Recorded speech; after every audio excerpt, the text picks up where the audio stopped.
Just recently, on December 9, 2020, soon after the beginning of the third plague, we released a video with a very deep and compact message entitled, "How long, O Lord?" It answers the question of whether or when the Lord of hosts will finally arise to take his own to himself, and it points out how he announces his coming. A few Christians, but unfortunately not yet all, already look up into the firmament to watch and study the biblical Mazzaroth, or extraordinary celestial phenomena, and learn to understand God's voice. See that ye refuse not him that speaketh. For if they escaped not who refused him that spake on earth, much more shall not we escape, if we turn away from him that speaketh from heaven, whose voice then shook the earth. But now he hath promised, saying, Yet once more I shake not the earth only, but also heaven. How does God shake the heavens when he speaks? And what does he proclaim when he thunders from heaven? What he speaks about is the coming of Jesus and the associated wrath of God, the plagues. For the wrath of God is revealed from heaven against all ungodliness and unrighteousness of men, who hold the truth in unrighteousness. In the aforementioned video, we try to turn the gaze of Christianity upwards once again, highlighting how exceptional the 3 fast radio bursts, or FRBs, are. Anyone who hasn't yet seen the video, How Long, O Lord, should do so at their earliest convenience. In this video today, we want to explicitly point out how rarely 3 FRBs from our own galaxy would point precisely to 3 important waymarks on the clock of God in Orion, to the point that it would be statistically impossible for this to happen sheerly out of pure coincidence. And if it is not mere coincidence, then it must be God communicating with us, because no man can orchestrate the celestial phenomena. The first FRB ever detected occurred in 2001, but was not discovered in archived data until 2006. According to Wikipedia, by 2017, only about 25 FRBs were known to have happened, at which point a special facility called CHIME came into service and dramatically increased the number of FRBs discovered from that time forward. Considering that an FRB happens in the universe about every 10 seconds, according to the German Wikipedia, that amounts to a little over 3.1 million bursts per year. This estimate refers to all fast radio bursts of any intensity emitted anywhere in the vast universe, which scientists estimate to hold some 100 billion galaxies. However, among these FRBs, we can only detect the signals of those that are directed toward Earth. Statistically, that means we would have to wait 1 trillion seconds, on average, before an FRB would be emitted somewhere in our own galaxy. That would be a waiting time of almost 32 millennia, making it no wonder why scientists are so thrilled with the lucky detections that were made in 2020. To put this another way, such an FRB happening in our galaxy in a specific year, such as 2020, within the span of an average of 32 millennia, has a probability of merely 0.00003. That's for any FRB in our galaxy. The type of FRB that actually happened is even more unique.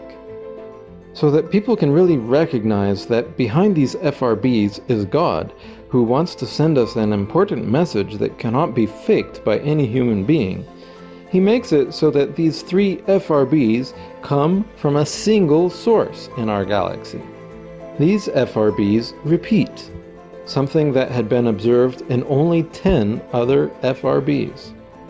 But the bursts in our galaxy did not repeat in a periodic way, as the other 10 are known to do. These occurred at apparently unrelated times, which took the scientific community by surprise, because it was contrary to the expectation of the phenomenon. Now, it is important to remember that the 3 FRBs we are talking about come from our own galaxy, the only ones from within our galaxy, not from any other galaxy in the vast expanses of the unfathomable universe. So, the likelihood that it is a coincidence is decreasing even more, don't you think? With only 10 known repeaters throughout the universe, and assuming 100 billion galaxies again to do a rough calculation, the probability of an FRB in our galaxy being a repeater at all is only 0.00000000001. Combine this with the probability of hitting a date that is important on the divine clock in Orion, and the overall likelihood is drastically reduced, because there is only a 1 in 365 chance of hitting a specific date. Furthermore, we are even dealing with 3 events on the clock, which reduces this factor in the probability by a power of 3. Combining the likelihood of an FRB in our galaxy, it being a repeater, and it hitting 3 specific dates results in an overall probability of about 0. and then 22 zeros followed by a 6. But that's not all. The magnetar that emitted these 3 FRBs is located on the galactic equator, directly in front of the mouth of Okila, the eagle, which stands for the King of Heaven, and is one of the 4 cardinal constellations of the Mazzaroth, matching the standard of the tribe of Israel in the sides of the north. What are the odds of this unique event occurring in this particular region of the sky with all this symbolic meaning?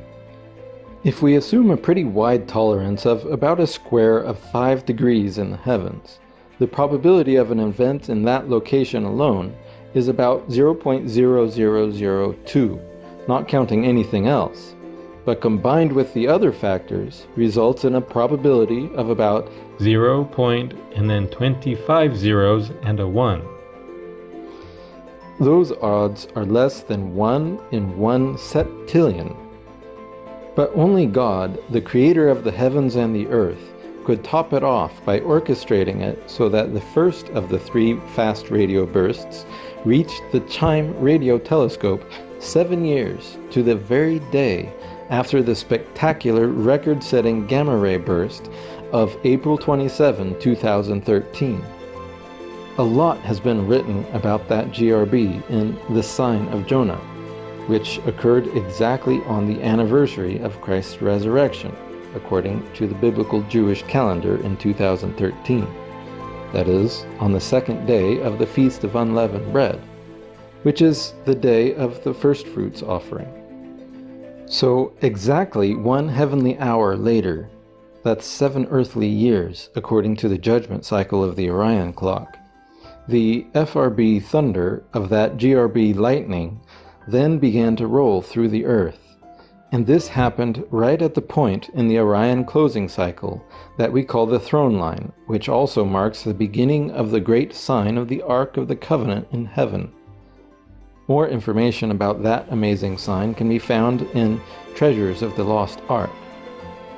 And because God wanted to make it unmistakably clear that it is He who is speaking to us, the 2 subsequent heavenly FRB thunders from the same source echoed toward Earth and arrived exactly on 2 other highly significant dates: the anniversary of Jesus' suffering in Gethsemane and subsequent death.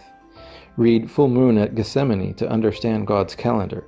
And on the day of the outpouring of the first plague, closely connected to the beginning of the last of all the cycles of the Orion clock, that is, the victory cycle, which is the cycle of the coronavirus vaccine plagues, as explained in the 7 Angels of Vengeance, which makes it clear that Jesus Christ, as King of Kings, is without a doubt and unmistakably already on His way, and therefore His plague judgments are visible on the earth. Don't you realize that COVID is not just a challenge to be overcome sooner or later, after which life will go on again as if nothing had happened? It is God's judgment plague, and the vaccination issue that the whole world is facing is plaguing everyone. Please watch our video, The Threefold Mark of the Beast. But still, we are only scratching the surface of the Orion message. You can find more probability calculations for the basic Orion presentation from lastcountdown.org on slides 157 to 160. At what point does the probability of all the biblical and prophetic fulfillments become a statistical impossibility? And at what point does a person no longer need faith to see that God is behind it, because it is already established as a mathematical fact? So far, very few people have recognized that in the course of time, we are already in the fourth plague. The Bible text fulfilled again so precisely and impressively that we have published a separate video entitled, "What Does AstraZeneca Mean?" We encourage you to watch this piece of additional evidence of the fulfillment of prophecy. In an upcoming video, we will also show why it was so urgently necessary to be cleansed by God before the beginning of the fourth plague. Protection under His wings is needed now in the face of worldwide vaccination. In the text of the fourth plague, one can read that people still do not understand God's judgments in the form of the COVID plague as such, and humble themselves. And the fourth angel poured out his vial upon the sun, and power was given unto him to scorch men with fire. And men were scorched with great heat, and blasphemed the name of God, which hath power over these plagues, and they repented not to give him glory. Are you one of those who will have the realization only when the seventh plague is poured out, and still not repent, even in the full knowledge that God is in control, and then hatefully accuse Him? Where will you be found standing? On God's side because you are aligning your life to His standards? Or among the masses of those who will blaspheme the name of God, who uses fast radio bursts as His transgalactic intercom to say, "I am coming"? Is it loud enough?